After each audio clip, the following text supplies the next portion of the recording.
এয়া আকাশবাণী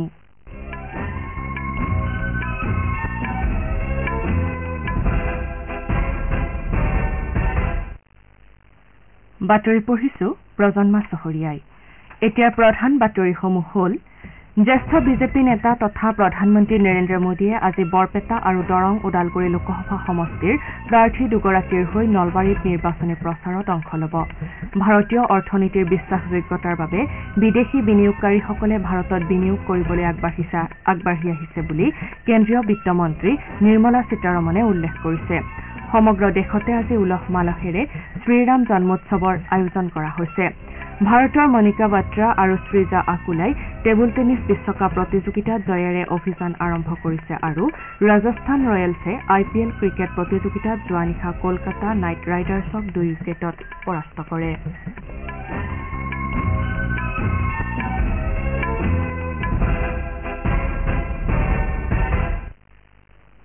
এতিয়া শুনক বিতং বাতৰি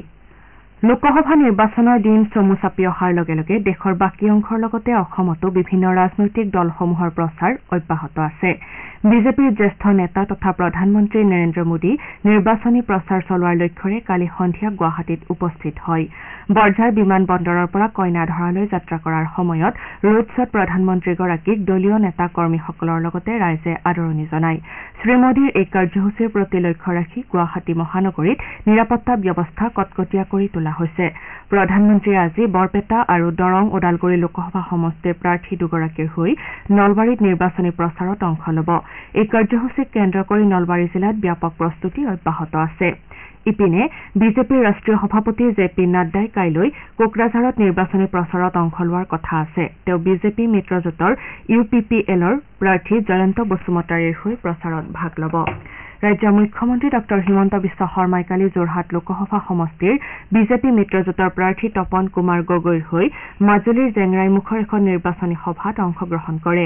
আনহাতে কংগ্ৰেছ নেত্ৰী প্ৰিয়ংকা গান্ধীয়ে কালি যোৰহাটৰ তিতাবৰত উপস্থিত হৈ এখন নিৰ্বাচনী সভাত অংশগ্ৰহণ কৰে তেওঁ যোৰহাট সমষ্টিৰ বিৰোধী মিত্ৰজোঁটৰ প্ৰাৰ্থী গৌৰৱ গগৈৰ হৈ তিতাবৰৰ পৰা যোৰহাটলৈ এটা ৰোড শ্বত অংশগ্ৰহণ কৰি প্ৰচাৰ চলায় ইপিনে গুৱাহাটী লোকসভা সমষ্টিৰ ভাৰতীয় জাতীয় কংগ্ৰেছ দলৰ মনোনীত তথা বিৰোধী ঐক্যমঞ্চৰ সমৰ্থিত প্ৰাৰ্থী মীৰা বৰঠাকুৰে কালি তৃতীয় পৰ্যায়ৰ লোকসভা নিৰ্বাচনৰ বাবে কামৰূপ মহানগৰ জিলা আয়ুক্ত কাৰ্যালয়ত মনোনয়ন পত্ৰ দাখিল কৰে মনোনয়ন পত্ৰ দাখিল কৰাৰ সময়ত প্ৰাৰ্থীগৰাকীৰ সৈতে কংগ্ৰেছ নেত্ৰী অলকা লাম্বা উপস্থিত থাকে কোকৰাঝাৰ লোকসভা সমষ্টিৰ তৃতীয় পৰ্যায়ৰ নিৰ্বাচনৰ বাবে কালি 3গৰাকী প্ৰাৰ্থীয়ে মনোনয়ন দাখিল কৰে ভোটাৰ্ছ পাৰ্টি ইণ্টাৰনেশ্যনেল দলৰ ললিত পেগুকে ধৰি 2গৰাকী নিৰ্দলীয় প্ৰাৰ্থী ক্ৰমে ৰঞ্জন কুমাৰ ব্ৰহ্ম আৰু পৃথ্বীৰাজ নাৰায়ণ দেৱ মেছে মনোনয়ন দাখিল কৰে তৃতীয় পৰ্যায়ৰ বাবে 19 এপ্ৰিল মনোনয়ন পত্ৰ দাখিলৰ অন্তিম দিন আনহাতে 22 এপ্ৰিল হৈছে মনোনয়ন প্ৰত্যাহাৰৰ শেষ দিন এই পৰ্যায়ত গুৱাহাটী বৰপেটা ধুবুৰী আৰু কোকৰাঝাৰত 7 মেত নিৰ্বাচন অনুষ্ঠিত হ'ব জ্যেষ্ঠ বিজেপি নেতা তথা প্ৰধানমন্ত্ৰী নৰেন্দ্ৰ মোদীয়ে কৈছে যে কেন্দ্ৰীয় তদন্তকাৰী সংস্থাসমূহে তেওঁলোকৰ কৰ্তব্য পালন কৰি থকাৰ বিপৰীতে তৃণমূল কংগ্ৰেছ সমৰ্থিত লোকসকলে বংগত তেওঁলোকক আক্ৰমণ কৰিছে তেওঁ বংগৰ সৈতে খাপ নোখোৱা এক সংস্কৃতিক গঢ় দিয়াৰ বাবে পশ্চিমবংগৰ শাসনাধিষ্ঠ দলক সমালোচনা কৰে ৰায়গঞ্জ লোকসভা সমষ্টিৰ দলীয় প্ৰাৰ্থীগৰাকীৰ হৈ কালি এখন জনসভা সম্বোধন কৰি শ্ৰীমোদীয়ে বংগত দুৰ্নীতিৰ সংস্কৃতি গঢ়ি উঠা বুলি মন্তব্য কৰে প্ৰধানমন্ত্ৰীগৰাকীয়ে লগতে নাগৰিকত্ব সংশোধনী আইন সন্দৰ্ভত উৰা বাতৰি বিয়পোৱাৰ বাবে তৃণমূল কংগ্ৰেছৰ নেত্ৰী তথা পশ্চিমবংগৰ মুখ্যমন্ত্ৰী মমতা বেনাৰ্জীৰ সমালোচনা কৰে তেওঁ কয় যে বাংলাদেশৰ পৰা অহা অনুপ্ৰৱেশকাৰী আৰু ৰোহিংগীয়া লোকসকলক তৃণমূল কংগ্ৰেছে এতিয়া ভোট বেংক হিচাপে ব্যৱহাৰ কৰিব নোৱাৰিব আৰু সেয়েহে মুখ্যমন্ত্ৰীগৰাকীয়ে এই আইনৰ বিৰুদ্ধে মাত মাতিছে শ্ৰীমোদীয়ে ৰায়গঞ্জৰ জনসাধাৰণক বিজেপিৰ প্ৰাৰ্থীগৰাকীক ভোট দি এখন বিকশিত ভাৰতৰ অংশীদাৰ হ'বলৈ আহ্বান জনায় কেন্দ্ৰীয় বিত্তমন্ত্ৰী তথা বিজেপিৰ জ্যেষ্ঠ নেত্ৰী নিৰ্মলা সীতাৰমণে কয় যে বিগত 3টা বিত্তীয় বৰ্ষত ভাৰতৰ অৰ্থনীতি দ্ৰুতগতিত বৃদ্ধি হৈছে আৰু সমাগত বছৰবোৰতো এই বৃদ্ধি অব্যাহত থকাৰ সম্ভাৱনা আছে জয়পুৰত কালি উদ্যোগপতি আৰু ব্যৱসায়ীসকলৰ সৈতে মত বিনিময় কৰি শ্ৰীমতী সীতাৰমণে কয় যে অহা 25 বছৰৰ বাবে ভাৰতত অতি কঠিন সময় হ'ব তেওঁ কয় যে ভাৰতৰ অৰ্থনীতিৰ বিশ্বাসযোগ্যতাৰ বাবে বিদেশী বিনিয়োগকাৰীসকলে ভাৰতত বিনিয়োগ কৰিবলৈ আহিছে অৰ্থনৈতিক নীতি সুস্থিৰ চৰকাৰ সুস্থিৰ কৰ নীতি স্বচ্ছ নিবিদা ক্ৰয় আদিৰ বাবে বিদেশত ভাৰতৰ অৰ্থনীতিৰ অপৰিসীম বিশ্বাসযোগ্যতা আছে ফলস্বৰূপে বিনিয়োগকাৰীসকলে ভাৰতলৈ বিনিয়োগ কৰিবলৈ আহিছে বুলি শ্ৰীমতী সীতাৰমণে উল্লেখ কৰে আপোনালোকে বাতৰি শুনিছে আকাশবাণীৰ পৰা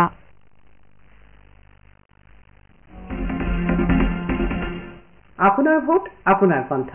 ভোটৰ শক্তিৰে নিৰ্মাণ কৰক সুস্থ গণতন্ত্ৰ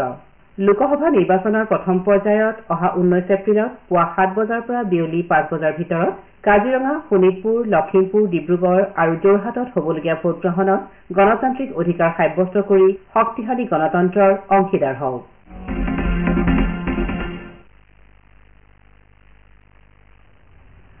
ভগৱান ৰামৰ প্ৰাণ প্ৰতিষ্ঠাৰ পাছত আজি আন দেশৰ প্ৰান্তৰ লগতে অযোধ্যাতো উলহ মালহেৰে শ্ৰীৰামৰ জন্মোৎসৱ আয়োজন কৰা হৈছে ৰাম নৱমীৰ বাবে দেশৰ বিভিন্ন স্থানৰ পৰা ভক্তসকল গৈ ইতিমধ্যে অযোধ্যাত উপস্থিত হৈছে সাম্ভাব্য ভিৰৰ প্ৰতি লক্ষ্য ৰাখি অযোধ্যাত নিৰাপত্তা ব্যৱস্থা কটকটীয়া কৰি তোলা হৈছে অঞ্চল বিশেষে গধুৰ যান বাহনৰ চলাচল নিষিদ্ধ কৰাৰ লগতে মেলা হ'বলগীয়া স্থানত ড্ৰোন কেমেৰা আৰু চিচিটিভিৰ জৰিয়তে বিশেষ নিৰীক্ষণৰ ব্যৱস্থা কৰা হৈছে ভক্তসকলৰ সুবিধাৰ্থে বিভিন্ন স্থানত অস্থায়ী চিকিৎসা কেন্দ্ৰ তথা বিশুদ্ধ খোৱাপানীৰো ব্যৱস্থা কৰা হৈছে বিজেপিৰ এটা প্ৰতিনিধি দলে কালি নিৰ্বাচন আয়োগক সাক্ষাৎ কৰি এনডিএ কৰ্মীক অপব্যৱহাৰ কৰাৰ বাবে জগনমোহন ৰেড্ডীৰ নেতৃত্বাধীন অন্ধ্ৰপ্ৰদেশ চৰকাৰৰ বিৰুদ্ধে অভিযোগ দাখিল কৰে বিজেপিৰ সাধাৰণ সম্পাদক অৰুণ সিং ওম পাঠক তেলেগু দেশম পাৰ্টীৰ সদস্য কে ৰবীন্দ্ৰ কুমাৰ জনসেনা পাৰ্টীৰ অধ্যক্ষ এন মনোহৰ তথা অন্যান্য সদস্যৰে গঠিত এই প্ৰতিনিধি দলটোৱে নতুন দিল্লীত এই সন্দৰ্ভত আয়োগক সাক্ষাৎ কৰে বৈঠকৰ অন্তত সংবাদ মাধ্যমৰ সৈতে হোৱা কথা বতৰাত অৰুণ সিঙে কয় যে শাসকীয় ৰাজ্য চৰকাৰৰ সপক্ষে কাম কৰিবলৈ ৰাজ্যিক শাসন ব্যৱস্থাই হেঁচা প্ৰয়োগ কৰাৰ অভিযোগ সন্দৰ্ভত প্ৰতিনিধি দলটোৱে তদন্তৰ দাবী জনাইছে তেওঁ কয় যে স্পৰ্শকাতৰ ভোটকেন্দ্ৰসমূহত ভিডিঅগ্ৰাফী আৰু কেন্দ্ৰীয় আৰক্ষী বাহিনী নিয়োগ কৰাৰো দাবী উত্থাপন কৰা হৈছে ইপিনে জনসেনা পাৰ্টীৰ অধ্যক্ষ এন মনোহৰে কয় যে অন্ধ্ৰপ্ৰদেশৰ পৰিস্থিতি সন্দৰ্ভত নিৰ্বাচন আয়োগক তাৎক্ষণিক পদক্ষেপ ল'বলৈ প্ৰতিনিধি দলটোৱে আহ্বান জনাইছে একেদৰে তেলেগু দেশম পাৰ্টীৰ সদস্য কে ৰবীন্দ্ৰ কুমাৰে শাসকীয় YSRCP চৰকাৰৰ নিৰ্বাচনী আচৰণ বিধি উলংঘনক লৈ উদ্বেগ প্ৰকাশ কৰে সমাগত লোকসভা নিৰ্বাচনৰ প্ৰতি লক্ষ্য ৰাখি কংগ্ৰেছ দলে ঝাৰখণ্ডৰ বাবে কালি 3গৰাকী প্ৰাৰ্থীৰ নাম থকা আন এখন তালিকা প্ৰকাশ কৰে প্ৰকাশিত তালিকা অনুসৰি দীপিকা পাণ্ডে সিঙে গোড্ডা আৰু কৃষ্ণ নন্দ ত্ৰিপাঠীয়ে সত্ৰা লোকসভা সমষ্টিত দলৰ হৈ প্ৰতিদ্বন্দ্বিতা কৰিব দলটোৱে ধানবাদ আসনৰ বাবে অনুপমা সিঙক প্ৰাৰ্থীৰূপে প্ৰক্ষেপ কৰিছে ভাৰতৰ মণিকা বাত্ৰা আৰু শ্ৰীজা আকুলাই চীনৰ মাকাওত চলি থকা টেবুল টেনিছ বিশ্বকাপ প্ৰতিযোগিতাৰ মহিলাৰ ছিংগলছৰ গ্ৰুপ পৰ্যায়ৰ জয়েৰে অভিযান আৰম্ভ কৰিছে বিশ্বৰ ৩৭ সংখ্যক স্থানৰ খেলুৱৈ মণিকাই ৰোমানিয়াৰ এডিনা ডিকানোক ৩-১ ফলাফলত পৰাস্ত কৰাৰ বিপৰীতে সতীৰ্থ খেলুৱৈ শ্ৰীজা আকুলাই পোলেণ্ডৰ নাটালিয়া বাজুৰৰ বিৰুদ্ধে ৪-০ ফলাফলেৰে বিজয় সাব্যস্ত কৰে গ্ৰুপ পৰ্যায়ৰ দ্বিতীয়খন খেলত মণিকা আজি বিশ্বৰ দ্বিতীয় স্থানৰ খেলুৱৈ চীনৰ মান ইউ ৱাঙৰ বিৰুদ্ধে মুখামুখি হ'ব একেদৰে গ্ৰুপ পৰ্যায়ৰ নিজৰ অন্তিমখন খেলত শ্ৰীজা চীনৰ চেন মেঙৰ বিৰুদ্ধে অৱতীৰ্ণ হ'ব এই খেল দুখনত বিজয় অৰ্জন কৰিলে দুয়োগৰাকী ভাৰতীয় খেলুৱৈয়ে নক আউট পৰ্যায়ত স্থান নিশ্চিত কৰিব